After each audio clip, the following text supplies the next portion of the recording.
Santa Casa e você. Apoio. Anjo Corpore, Instituto de Medicina Cardiovascular. Pasteur, Medicina Diagnóstica. Crismed, compromisso com a saúde. APO, assistência personalizada odontológica. Unilaser, oftalmologia com reconhecimento nacional e internacional.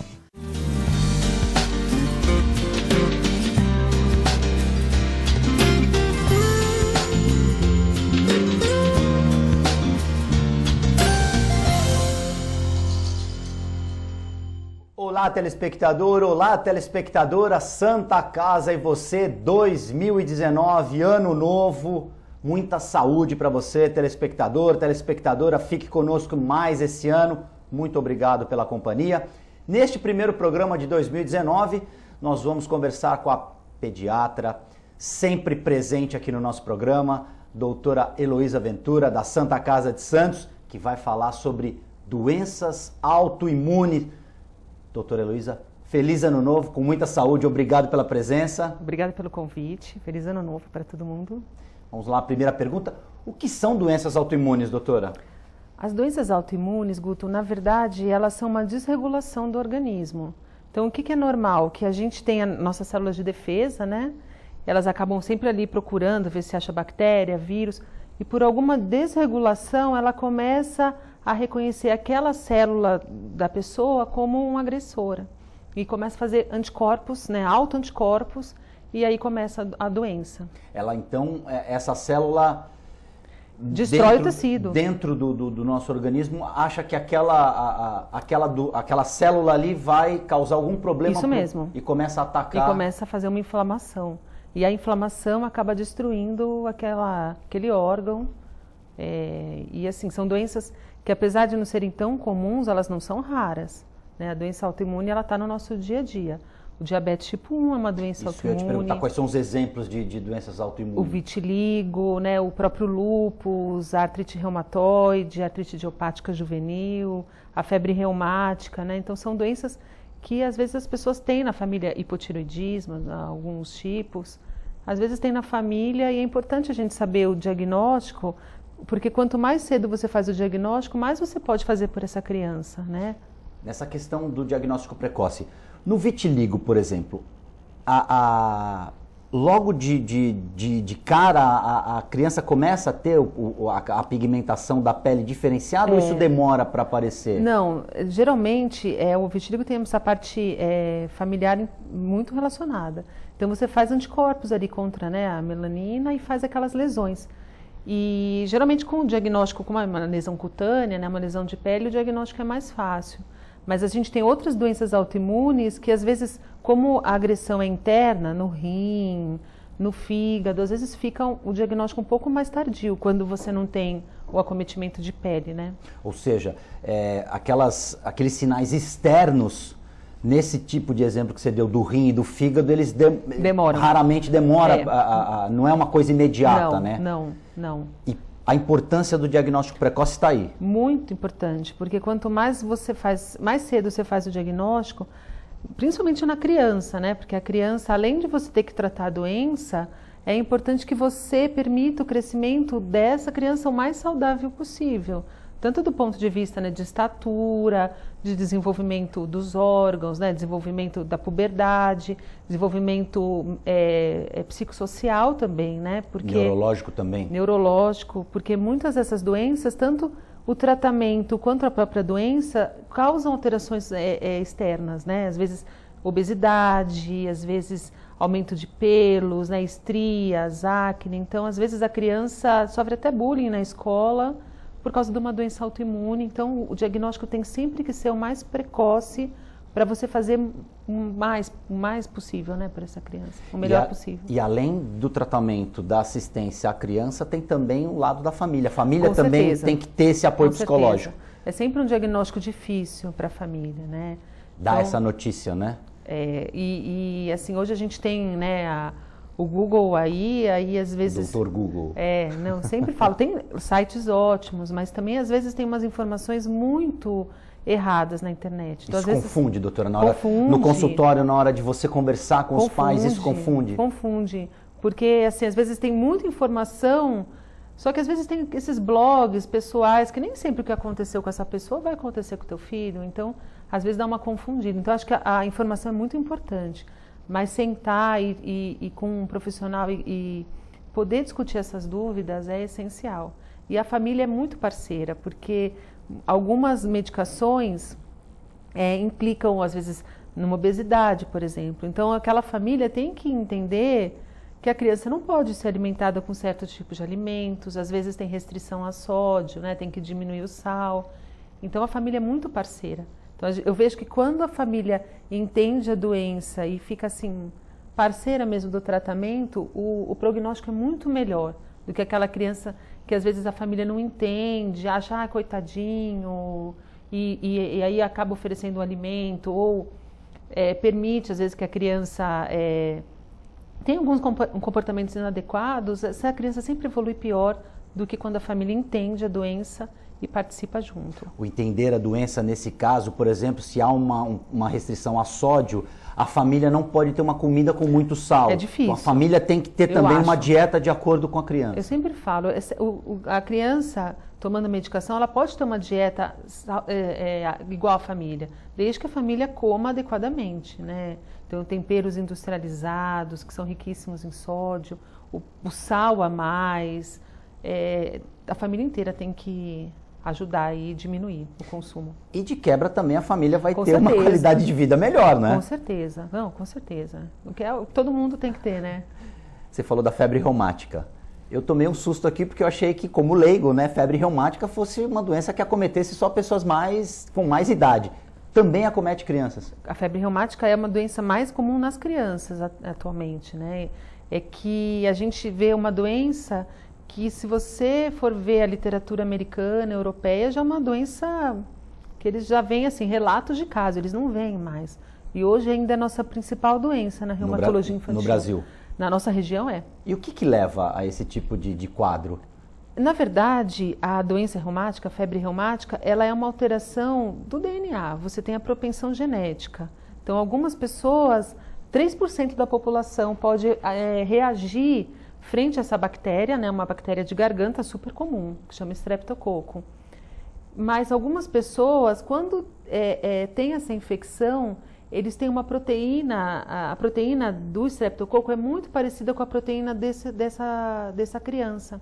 E quando ela faz anticorpo contra o Streptococcus, ela acaba fazendo anticorpos contra o coração, que é o principal órgão, o cérebro, pele.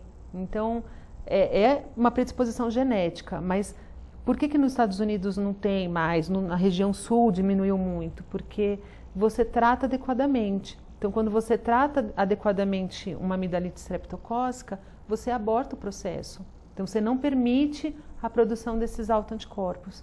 Então, é uma doença que, assim, é sempre uma tragédia para um médico fazer o diagnóstico, porque mostra ali a falha mesmo da assistência médica. Às vezes, é muito comum aquela automedicação, né? As crianças têm uma dor, aí todo mundo tem um anti-inflamatório em casa. E acaba mascarando o quadro. Então, às vezes, porque tratou inadequadamente, a criança acaba evoluindo com um quadro assim. Nesse caso dessa dor de garganta, o que é feito comumente? A própria mãe, eventualmente não vai ao médico, não procura um médico, dá um antibiótico. Ou um antibiótico, às vezes tem um antibiótico em casa, né? Guardado na geladeira, eu vou dar esse aqui. Que esse aqui funcionou em tal situação, eu vou... Então, e dá uma dose, às vezes inadequada, um tempo inadequado, às vezes um antibiótico que está na geladeira que nem está mais funcionando. E aí, se essa criança for um dos 3% da população que possa ter essa produção desses autoanticorpos, você... Nessa atitude de dar esse remédio inadequadamente, é o famoso gatilho dessa mistura explosiva dessa substância com o DNA que está propenso a isso? Não a própria substância do remédio, o não tratamento. Como tratamento adequado, né? Você não tratou aquela amidalite. Então, você permitiu o contato mesmo da bactéria com o teu sistema imune. Então, e aí você faz os autoanticorpos. Quando acontece isso, o organismo entende que é também um elemento nocivo que está ali e ele ataca tanto o lado bom quanto a amidalite. A gente chama de mimetismo molecular isso. Você faz é tão parecida essa proteína M do estreptococo com algumas proteínas suas. E você acaba tendo uma lesão aí cruzada, né? Você faz uma lesão e você sabe hoje, Guto, a principal causa de doença cardíaca adquirida na infância do Brasil é febre reumática. Então, uma doença que é conhecida desde o século XIX, o tratamento custa centavos, né? Que é a erradicação. Antes da gente entrar no BRIC, qual é o tratamento adequado para esse tipo de síndrome? Sempre que você tiver uma amidalite bacteriana, ela tem que ser tratada com antibiótico no tempo certo, né? Então, se às vezes você não tem a certeza, você pode aplicar, né, a penicilina, mas o importante é você tratar o tempo correto, na dose correta, do peso correto para aquela criança. E ir ao médico. O primeiro passo é ir ao médico para ele fazer o diagnóstico. Perfeito. E tratar corretamente. E aí dar o remédio, o que for, colocar o tratamento adequado para aquela situação. E tratar corretamente, porque não adianta uma receita linda e você não seguir prática. Ali. Então, é importante. Santa Casa, você vai fazer um rápido intervalo, nós voltamos em instantes.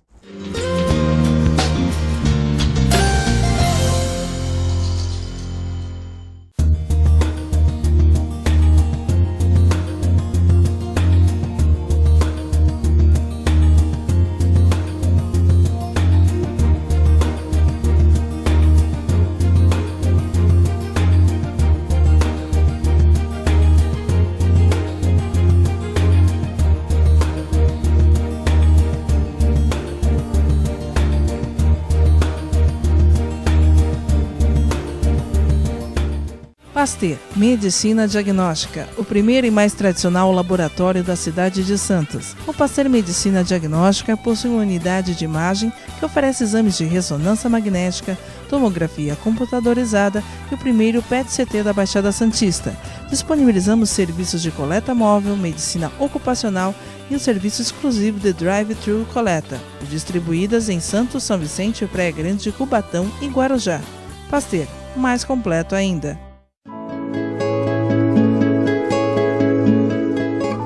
A Crismed Comercial Hospitalar orgulha-se de ser considerada uma referência no ramo médico hospitalar, atuando há mais de 20 anos no mercado, com comprometimento, competência e excelência no atendimento aos clientes. Crismed, compromisso com a saúde. Rua São Paulo, número 13, Vila Belmiro, Santos. Acesse o site www.crismed.com.br. APO Planos Odontológicos Empresariais, cuidando da saúde bucal de seus funcionários, com mais de 200 dentistas credenciados e cobertura em todo o território nacional. Central de atendimento exclusiva, planos extensivos à família, controle de qualidade permanente e liberação online de vários procedimentos. Faça como as grandes empresas da região e contrate o plano de saúde empresarial da APO. Atendemos empresas a partir de 3 funcionários. Em Santos, ligue 2104-4000 ou acesse apoodonto.com.br.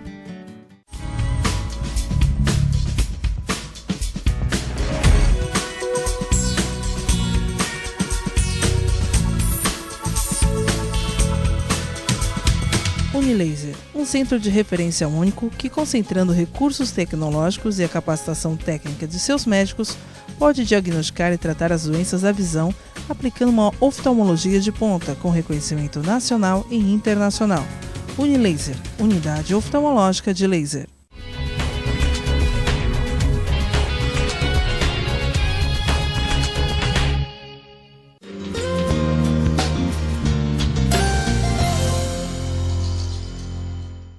Santa Casa, e você já está de volta no programa de hoje. Nós recebemos a pediatra da Santa Casa de Santos, doutora Heloísa Ventura, que está falando sobre doenças autoimunes nas nossas crianças.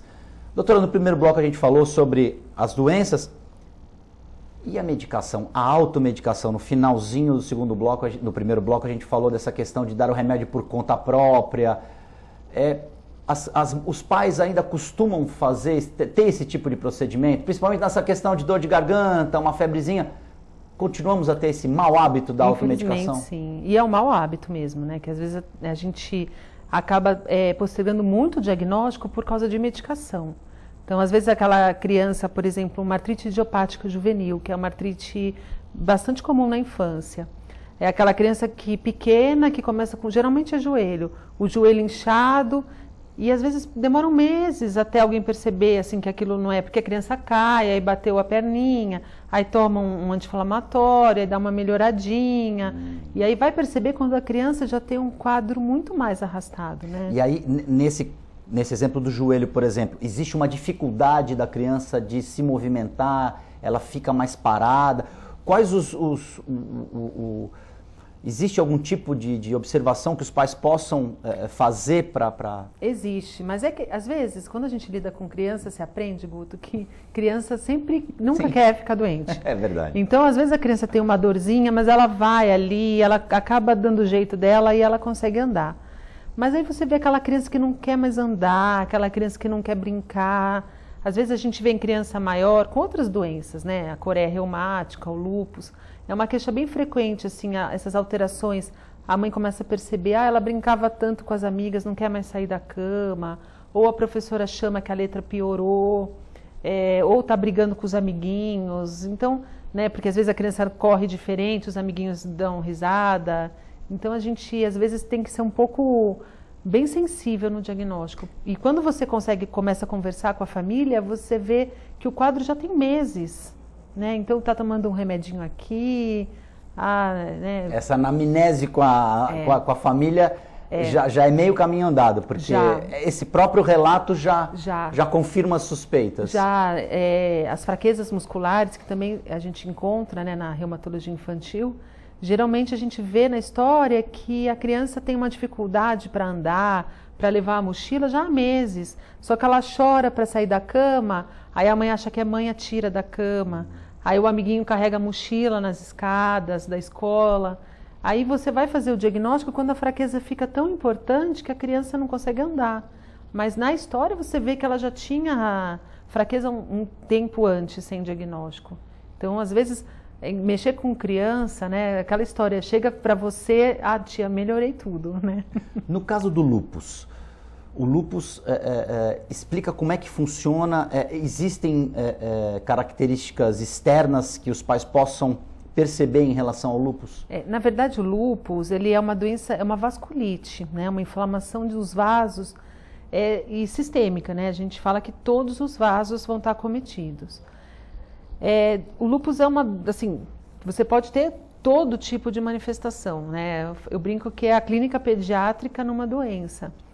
Mas você pode ter lúpus só renal, pode ter lúpus mais articular, mas em geral a gente vê na história esse quadro de febre que não acha um sinal. Então aquela criança que vem febril, e às vezes tem até outros diagnósticos, né? Mas é aquela febrite ou aquela febre 37? Não, ele tem febre, mas uma febre arrastada, sabe? Contínua. Criança que tem horário de ter febre. Só tem febre à tarde. Eu já tive uma criança com artrite crônica que ela tinha febre há 6 anos, né? E você fala, até parece, né? E aí ela ficou internada e ela tinha febre mesmo, todos os dias. E naquele mesmo horário? Naquele horário. Então essas febres com horário, emagrecimento... astenia, né, que é essa coisa da criança não querer mais sair da cama, não quer brincar. No caso do lúpus, é muito frequente, quando a gente pensa em lúpus, as lesões de pele, né, aquela lesão em asa de borboleta, que não é o mais comum na criança. Então, esses fatores externos na criança, eles não são tão... Não, são comuns, mas geralmente a criança não tem aquele eritema malar como adulto. Só 30% das crianças têm. As crianças têm mais lesões difusas, sabe? Com a pele avermelhada. E o lúpus é muito ligado à fotossensibilidade. Então, é aquela coisa, doutora, levo na escola pelo sol, ela tem febre, ela fica toda vermelha. Então, você tem uma ligação muito importante com a exposição solar.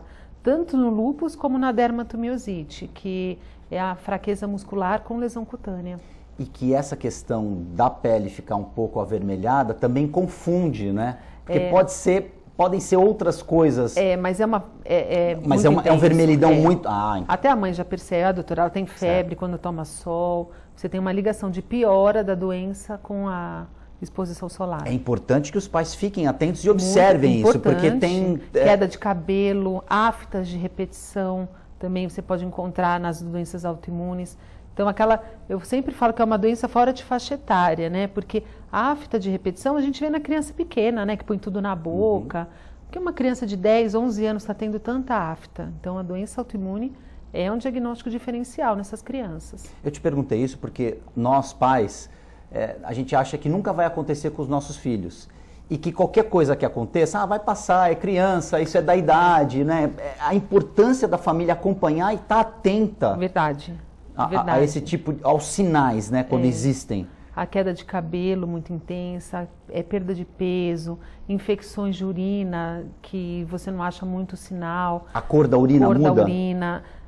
Algumas doenças autoimunes mudam bastante, como as nefrites pós-estreptocócicas, mas, por exemplo, no lúpus a gente tem mais perda de proteína. Então, o que geralmente as mães se queixam é a urina com espuma, por exemplo. Então, tem que observar. Tem que ficar atento.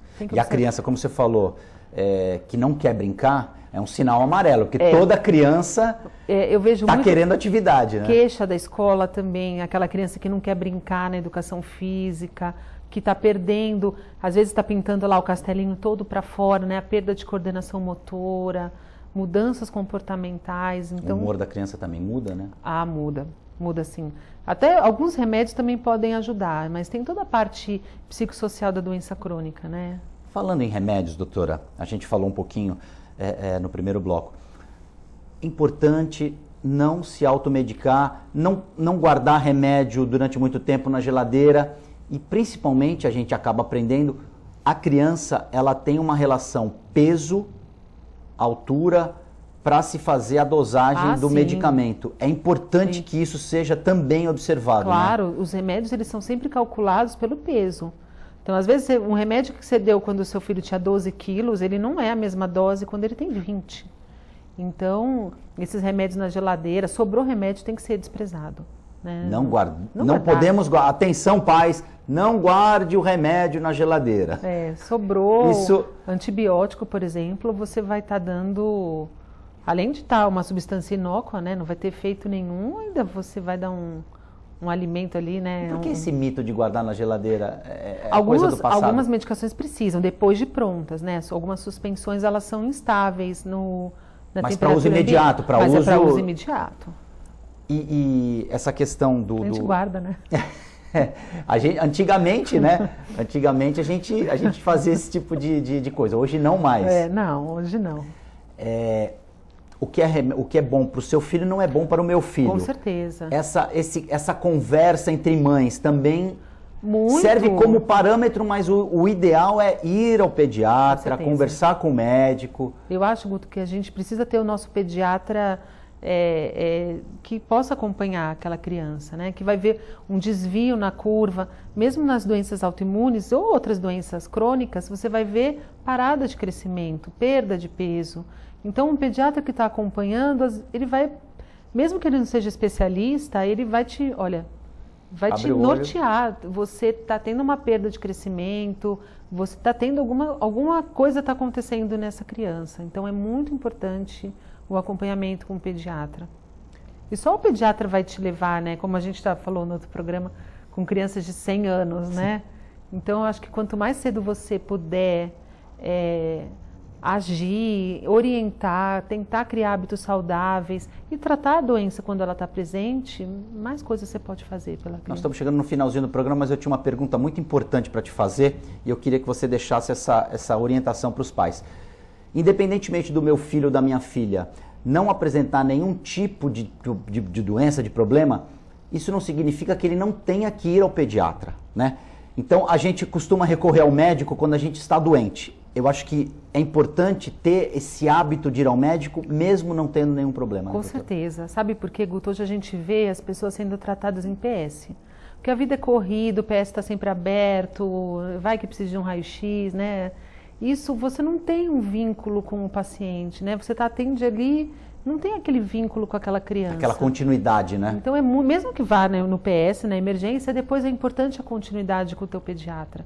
Porque ele conhece aquela família, ele pode orientar, ele sabe os hábitos, tanto alimentares, sociais daquela família. Então, um pediatra, assim, é sempre um grande parceiro da família. Pronto-socorro é emergência. Pronto-socorro né? É emergência. Cuidar do dia a dia é na unidade básica, com o pediatra, é no consultório. Um médico de família, aquele médico que vai fazer o acompanhamento. Isso é muito importante.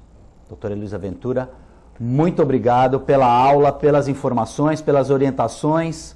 Eu tenho certeza que os pais que estão nos assistindo agora já vão ter mais cuidado ainda, que a gente sabe que tem, a gente ama os nossos filhos, com as nossas crianças. Muito obrigado. Feliz Ano Novo, feliz 2019, com muito trabalho e muita saúde. Muito obrigada, Elan, pelo espaço. Santa Casa e você fica por aqui, nós voltamos no próximo programa.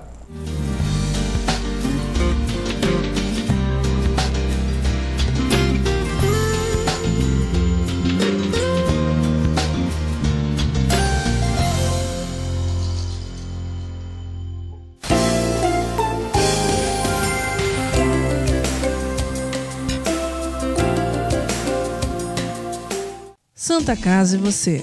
Apoio: Anjo Corpore, Instituto de Medicina Cardiovascular. Pasteur, Medicina Diagnóstica. Crismed, compromisso com a saúde. APO, assistência personalizada odontológica. Unilaser, oftalmologia com reconhecimento nacional e internacional.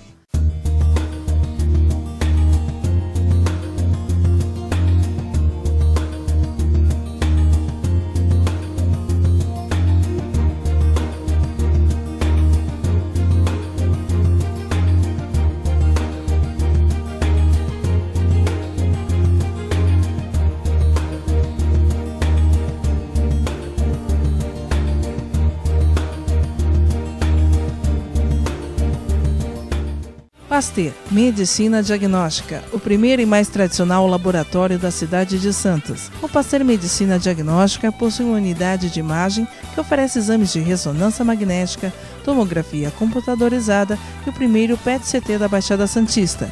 Disponibilizamos serviços de coleta móvel, medicina ocupacional e um serviço exclusivo de drive-thru coleta, distribuídas em Santos, São Vicente, Praia Grande, Cubatão e Guarujá. Pasteur, mais completo ainda.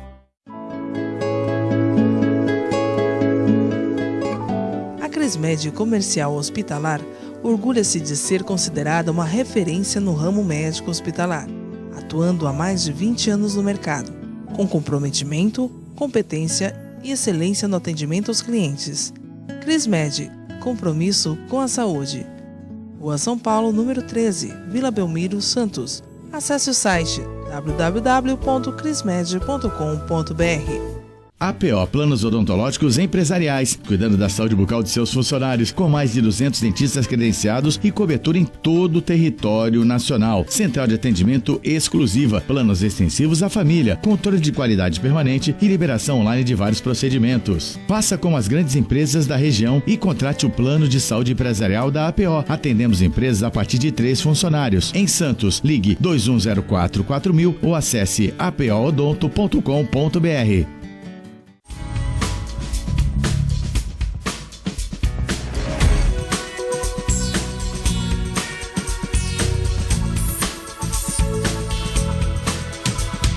Unilaser, um centro de referência único que, concentrando recursos tecnológicos e a capacitação técnica de seus médicos, pode diagnosticar e tratar as doenças da visão, aplicando uma oftalmologia de ponta com reconhecimento nacional e internacional. Unilaser, unidade oftalmológica de laser.